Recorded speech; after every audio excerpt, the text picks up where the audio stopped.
meeting of the Design Review Commission will now come to order. My name is Will Gaskins, and I am chair of the commission. The Design Review Commission is a quasi-judicial body, is a public body appointed by the City Council that exercises both advisory and quasi-judicial functions. The commission's responsibilities relate to zoning and other land use matters, as well as the visual quality and aesthetic characteristics of the city. Today's agenda includes requests for design alternates from the Unified Development Ordinance. You guys hearing that?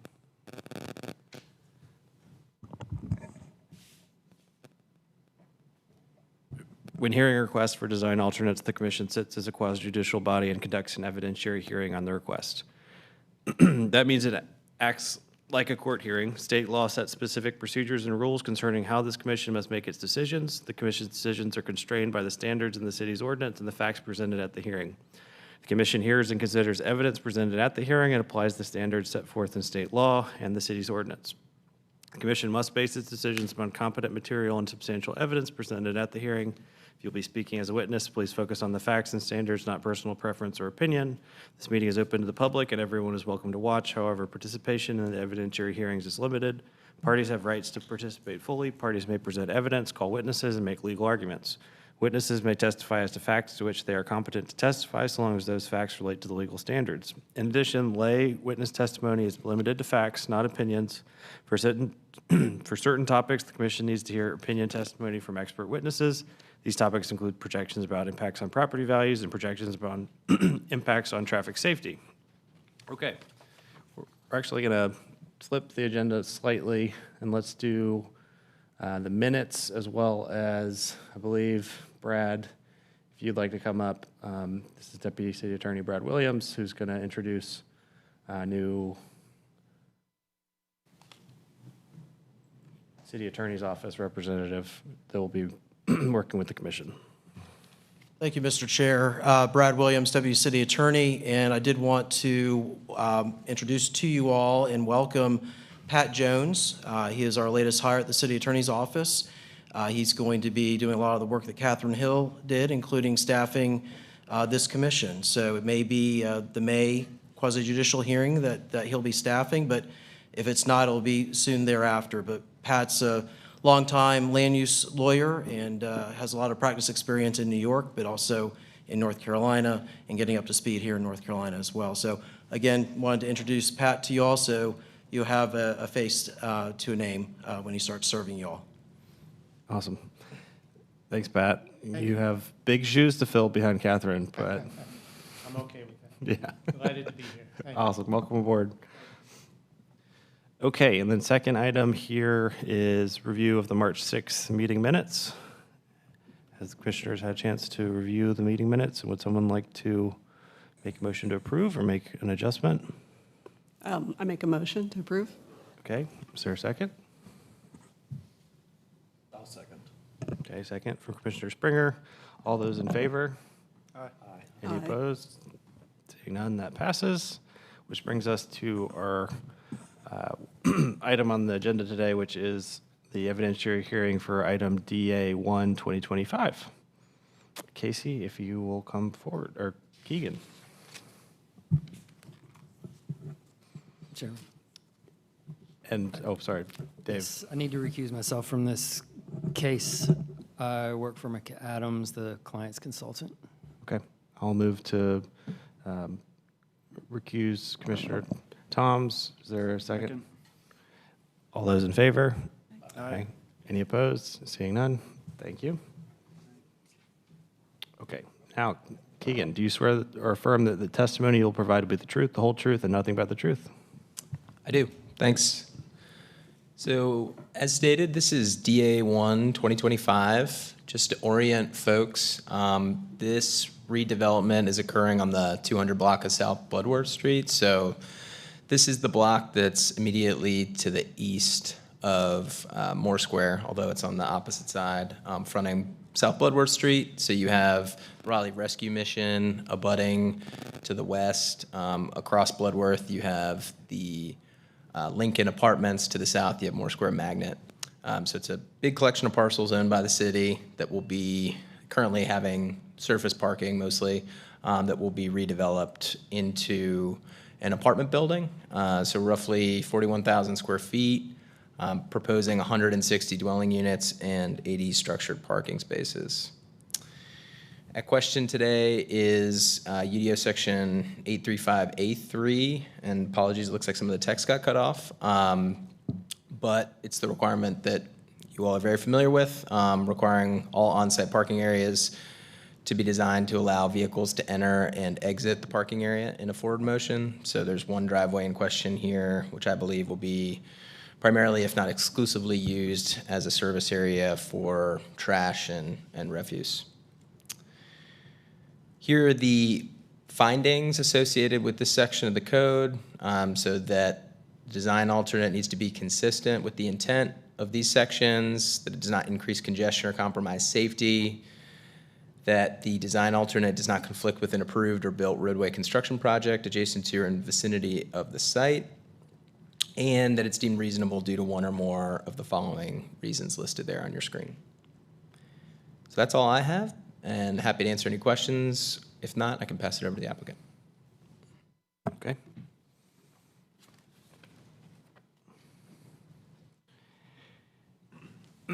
And before you start, just noting that we've got 5 commissioners, 5 is our quorum. You need all 5 in order to proceed. I just want to confirm that you'd like to move forward tonight. We would like to move forward. Sounds good. Sorry, 6, but same question. We're ready to move forward either way. We appreciate it. Excellent. I'm Collier Marsh with Parker Poe at 301 Fayetteville Street. I'm here on behalf of the developer of the project, which is Harmony Housing Affordable Development. And I'd like to just start with some formalities and ask that our application, presentation, the case report, and all supporting materials be accepted into the record. Accepted. And we do have one witness that will testify. We can swear him in now or when he comes up in a couple slides, whatever your preference is. Okay. When he comes up, it's fine. Okay. Awesome. And so this design alternate relates to, as Keegan said, the affordable housing component of the larger Moore Square East development. And again, the site and surrounding area for context. I think we're all familiar with this area with Moore Square to the west. But our site, and it takes kind of a piece of that northernmost parcel, it ends up being 1.16 acres. So it's a relatively small urban site. With our main frontage at the corner of South Bloodward Street and East Martin Street. We've got DX12 zoning, and I mentioned again, it's part of a larger overall development of this block. Keegan covered this well, but we're bringing a request to the commission, one that you've seen, I think, several times before, to allow our loading vehicles to be able to back in, to unload, and then move out in a forward motion. Like prior hearings, we do have some conditions that we will offer up, and I've got them printed out, so just so you know, we've thought about the conditions that the commission expects with this type of request, and we've prepared those, and we'll hand those up at the appropriate time. And Keegan covered the design alternate findings well. We will present competent material and substantial evidence to each of these through our witness in just a few moments. But I do want to just talk briefly about Harmony Housing Affordable Development. The developer here, they developed more than 17,000 affordable or workforce housing units. And so this project is a significant one for the city of Raleigh. It's a nice, dense, urban, affordable housing project that checks a lot of boxes for the city. The metrics of this project, it's going to be a 7-story development with 160 units, all of which are affordable. I'm going to skip over that next bullet point just to highlight those affordability components of it, but every single unit is affordable and there's required ranges that get all the way down to 30% of AMI. We've got 15% of units at 30%. At 50% AMI, that's 20% of the units. 60% AMI is the bulk of the units, 45% of them, and then lastly that 80%, that largest of those categories at 20%. But again, all are restricted well below area median income. An important component of this project, the Housing Finance Authority has parking requirements for these types of projects, and there's actually a process to get a waiver to go from 280 required parking spaces all the way down to 80. And that really unlocks our ability to develop this project, as we'll show you.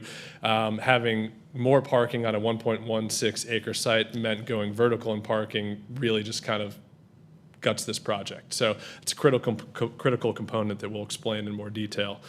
So with that, I'll call our witness. Our witness will be Adam Pike with McAdams. And so Adam, as you're coming up, when you get up here, if you could just state your name, address, your education, and your experience for the commission. Absolutely. Good afternoon, Adam Pike, 621 Hillsborough Street. 20 years of experience, graduate of NC State University with a Bachelor of Science in Civil Engineering. And do you swear or affirm that the testimony you'll provide will be the truth, the whole truth, and nothing but the truth? I do.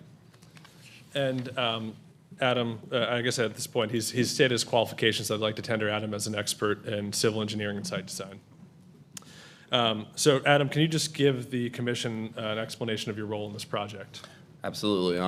Lead site design engineer, been helped manage and come to go through the process with the city of Raleigh through ASR, and now hopefully heading towards SPR. So part of it from the very beginning to this current place. And we are now looking at the site plan at ground level. Can you just explain to the commission how you went about designing access for the site and the considerations that went into it? Absolutely. So this is a tight site. We have a build-to requirement, and we were really focused on creating a pedestrian experience. The main entry is at the corner of East Martin and Bloodworth. So the whole intent was to keep the vehicular access for one, the parking deck as close as possible away from it, and also the service area, which is the entry in question.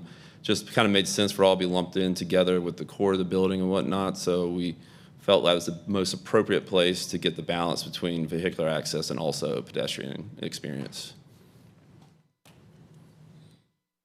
All right, and so we're now looking at the elevations at Martin Street and Bloodworth Street. And can you again just kind of walk the commission through what we're looking at here? Yeah, absolutely. You can see on the Bloodworth, the most left portion, or the main entry point for the affordable housing units.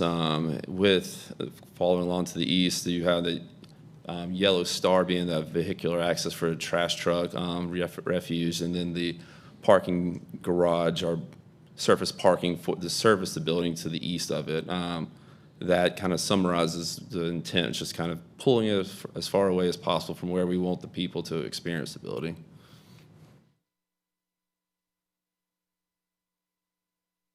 All right, so we're just going to jump back then to a zoomed-in version of our ground level. And can you talk about how the parking requirements impacted design of this level?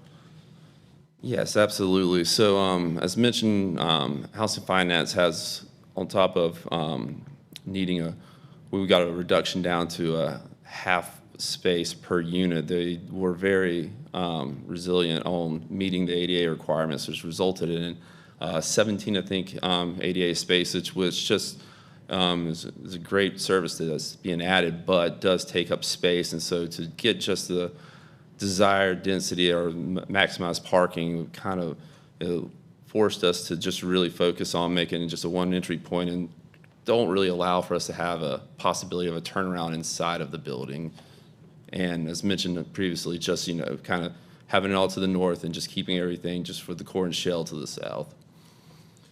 So I'm going to get into a little bit of the element checking here, if you're keeping tabs on the list. Adam, does the proposed loading orientation increase congestion or compromise safety?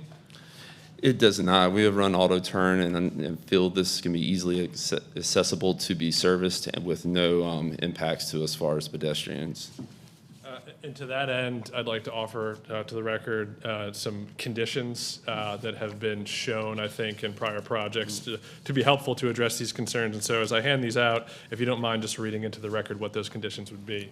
Absolutely. Condition 1, install a change in material type of color for the portion of the sidewalk that abuts the reverse movement driveway. And as mentioned, condition number 2, provide a turn template to the city staff to show the vehicles accessing the reverse movement driveway will have sufficient turning radius to allow the vehicle accessing the driveway to safely maneuver into and out of the area accessed by the driveway. And Adam, was the intent of these conditions to add additional commitments to make a more safe function of this service access? Yes, they were. And back to our list that we need to consider, does this layout conflict with an approved or built roadway construction project adjacent to or in the vicinity of the site? No, they do not. So those are all the questions I have for Adam. If the commission has any questions, we can answer them now, or we'll continue on and summarize the evidence you've heard. Yeah, I think keep going. All right, moving on. Just getting to the evidence. Again, we presented competent material and substantial evidence through the testimony of an expert witness as to each of the required findings. I'll note it says UDO 8.3.6 at the top, but we're 8.3.5. We're consistent with the intent of section 8.3.5, which is to have safe vehicular and pedestrian circulation. As Mr. Pike testified, one, we're adding additional commitments to ensure pedestrian safety in the area, but two, this all goes to having a successful pedestrian realm, especially on the, I guess, the southern border of the property, where we're locating our vehicular access as far away from the main pedestrian realm and the main entrance to the building.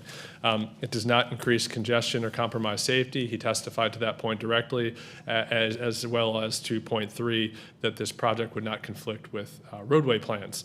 Getting to the final factor here, whether this is reasonable or not, we think we meet more than one of these. Compliance really isn't feasible given the physical environment. Think about fitting all of those ADA spaces, 80 parking spaces. We had to do it on one story to be able to deliver this affordable housing project. There's just no room for a pull-through layout here, and so this is the best way to achieve the overall concept here. There's no real benefit as far as connectivity is concerned with this project by having a pull-through. And then finally, burden of compliance really isn't reasonable. Again, 1.16 acres, yet we're able to accomplish the delivery of so many affordable housing units if we're able to keep all of the parking on that first level. So with that, we've presented competent material and substantial evidence as to each of the findings, but we're more than happy to answer any questions that you may have.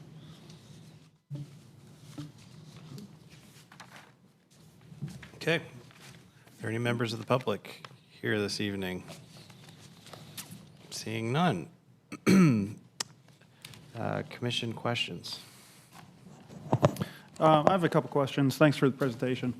Can you talk a little more about how far the trash trucks pull into the building? Like, are they tipping inside of the building and then pulling back out?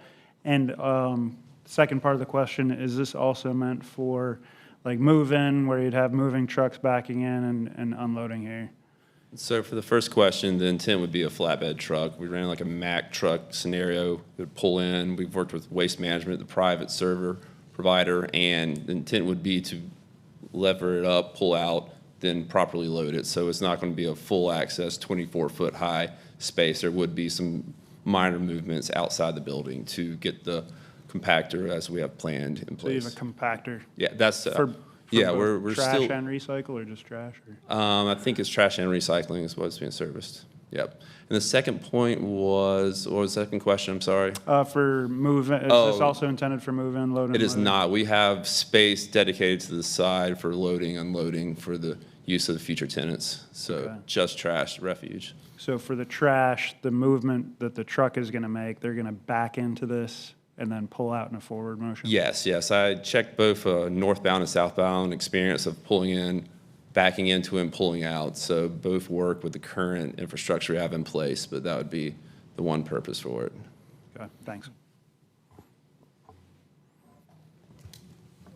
Other questions? Looks like on one of the site drawings, this loading area directly across the street would be the parking deck entrance from the Lincoln Apartments. Is that what that is? Or there's a I'm curb not- cut across the street. I'm not exactly sure what you're asking. Well, yeah. See if we can, I don't know how it lines up. We can go back to a map. Yeah, I would, to be truthful, we haven't looked at that to that extent as far as the interaction between the two. It wasn't, the use on the other property wasn't consideration for access to our trash service area. For what it's worth, and I'll let others from the city chime in if I get this wrong, but when you look at the driveway spacing requirements, the loading areas are often exempt because they're used less frequently. And then, is that alleyway public right-of-way to the north, or is that a private alleyway to the north of the building? That's a private alleyway right now. There's consideration for Raleigh Rescue and the overall development at some point, so we just have that connection in place. Its main purpose at this point is for life safety and hose pull requirements for fire apparatus. So you guys have no access rights to that? I think we have a public access that's proposed with ASR, is what I recall. Okay. funny. It's in one of the rare alleys in downtown. It's a shame they couldn't use it for trash to get it off the street. Other questions from the commission? Back to my question about the trash truck backing up. Do you have anything, either in your presentation or in our packet, that shows how far out that truck sits when it is loading and unloading the dumpsters? Not at this time. I'm just internally done the check myself, but we can provide that presentation as promised. You might have already covered this. How wide is the sidewalk there at the loading zone? As far as just from right away to the building, or the path of travel across the, Like the curb to the building edge? yeah, I think it was, we have it dimensioned. It is 18 feet. Okay. And do you know what size compactor you're going to have? Not at this time. I imagine it's be something around, it won't be a large 40-yard one, but something much smaller. We'll have to work with waste management and the available space to find the frequency to what would be the most optimal situation. But Anybody from transportation here? Yeah. Is there anyone from City of Raleigh Transportation? If you could come up.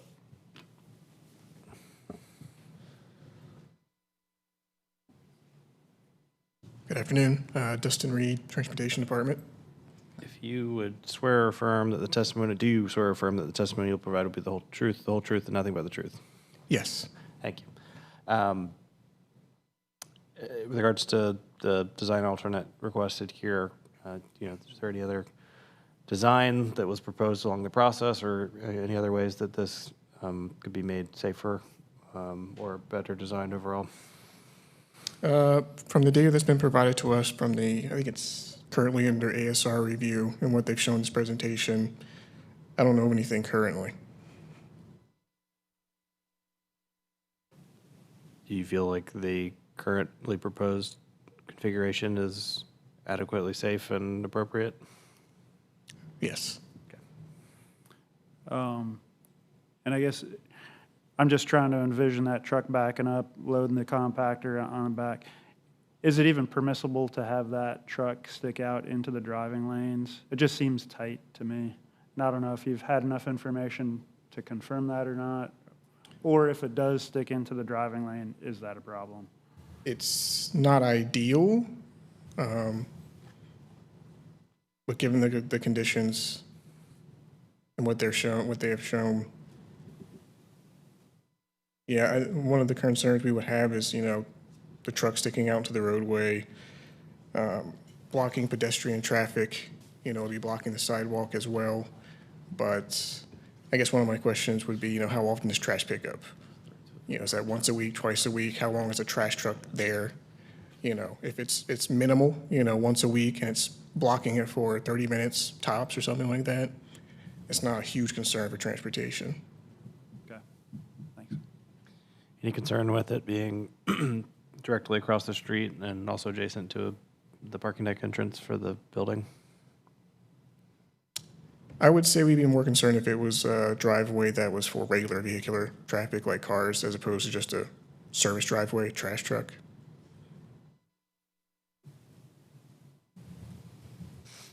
Okay. Any other questions for staff? Thank you.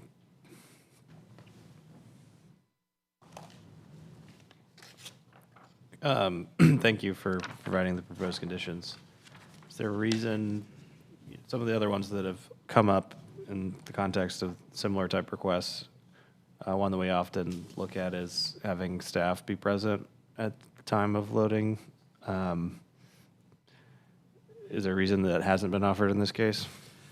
I think there are some operational challenges with this particular project that would make that more difficult. Trying to be a little more cost efficient in certain regards. So we're not able to offer it. Sorry, what did you say? So we weren't able to offer it. We evaluated the full list and unfortunately can't do ones that every other project has been able to do, but these were the ones that seemed appropriate for this particular project. Okay.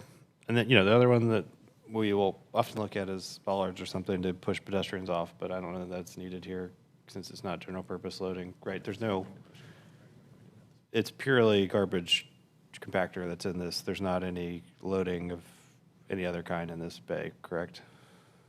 That's correct. Did you look at putting it on the north side, on the less, not a primary street, Left side as in, plan north? So we don't have space for it. Yeah, I mean, yes, we had barely enough space for the alleyway to work, so to actually be able to access that area vehicularly would have been a challenge. It's pretty much unachievable. And it also just kind of tied with the core of the building with having the trash at central location. We had the bike room to the north, the other utility rooms. So it's just from a architectural standpoint was the appropriate location, with also then for having the community area and the main entrance to the south. So just how it all was just pieced together from a building standpoint. And Adam, is it fair to say that it was intentional to have the parking almost fully separate from those core operations on the eastern side to provide the most efficient operations? Yes. To get as much density as we can to service this site. We were very efficient with the layout. Do you have an idea of service schedule at all in terms of how often per week, but also time of day, early morning versus late at night? We haven't got to that level of detail. I would probably expect once a week based off the number of units and the available space we have is my educated guess. Thank you. Anything further from the commission? Anything further from the applicant? Nothing further, thank you. Okay. Hearing no additional questions or presentation of relevant facts, the commission will now close the hearing and bring the matter to the table. As a reminder, this commission is tasked with deciding if, based on the evidence presented, this proposal meets the applicable standards. This decision cannot be based on the personal preference of commission members, rather it is based on the standards and evidence. If based on its deliberations, the commission requires additional evidence, the commission will reopen the hearing. And if someone can navigate us back to the findings, that's always helpful.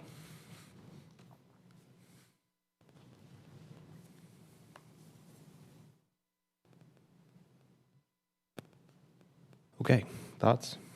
Chris, you look like you want to go first.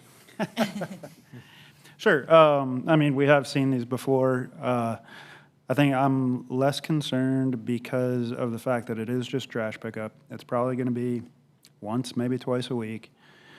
And it's not the type of trash truck that has the forward in pulling back out, where you might catch somebody coming out from the building that might not be paying attention. But if that truck is out on the street backing in, people are going to be more likely to, I mean, you're going to see it coming.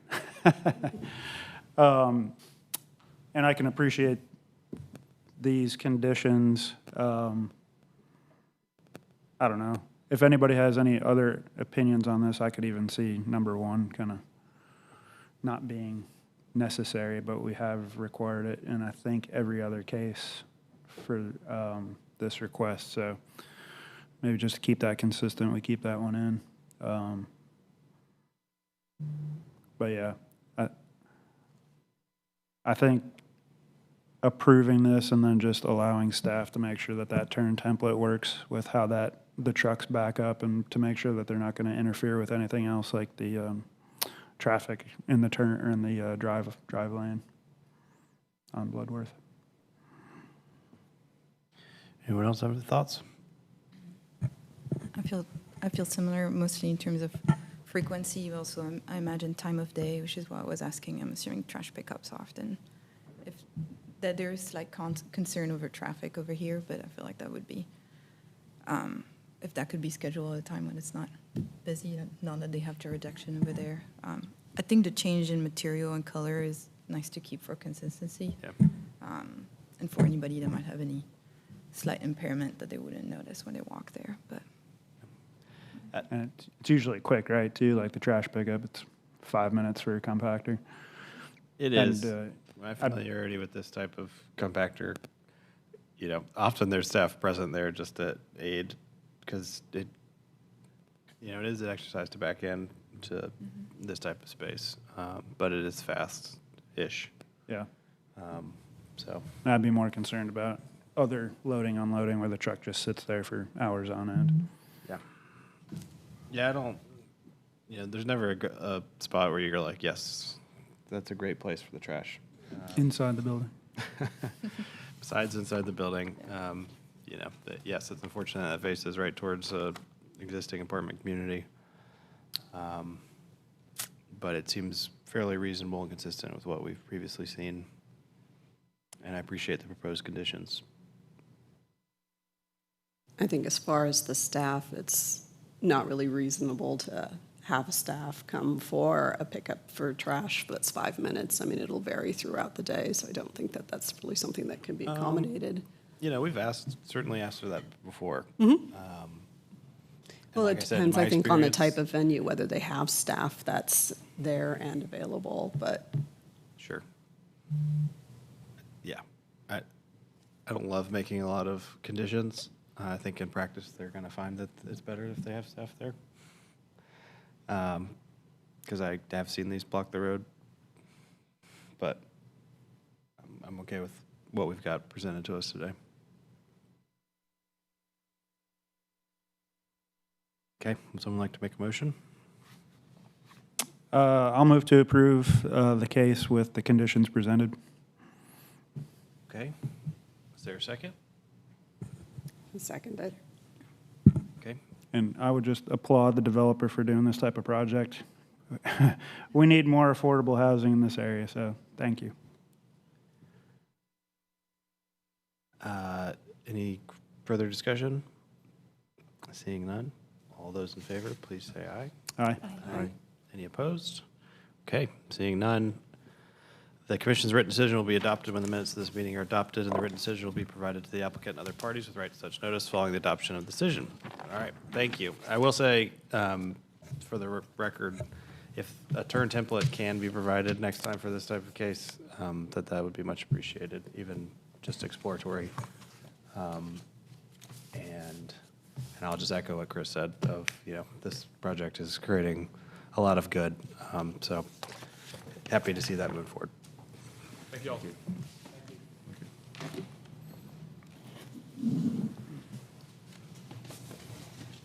Okay, I believe we don't have anything else on the agenda unless, Casey, you've got updates on Sir Walter or other things. Not an update, but I just wanted to make an announcement that the call for nominations for the Sir Walter Raleigh Awards was included, like an announcement, a reminder for it was included in the Planning Development Permits newsletter that went out last week. And the call is running from Monday, April 14th through Monday, May 12th. And information's on this, on the Sir Walter Raleigh Awards webpage on the city website. So for anybody that's watching or anybody in the room, if you know of a project to nominate, the information's on the website, and please do. Would you be able to send us an email, kind of typically how you do, that we can just blast out to our network? Yes, yeah, for sure. Will transportation comms be creating any LinkedIn posts or anything that we could reshare? I believe they're planning to do similar communication efforts as they have done in the past. So there'll be like a news article on the city website, posting on the city's social media channels. If you guys have, we can definitely share that content or copy with you guys if you want to share it on obviously your various channels as well that you use. We can do that. And then we added, so for out of the retreat, I guess one thing, wait, everyone here was at the retreat. Never mind. I'll just note again that we don't have a vice chair, so I'm accepting nominations for another vice chair, but I'm happy to push the election to next time. And then we have a second meeting in April to go over Sir Walter planning for the event, correct? And then we will need to get moving on legacy projects. So I believe that's everything, unless there's any other new business or existing business that anyone else would like to discuss? Okay. The meeting is adjourned.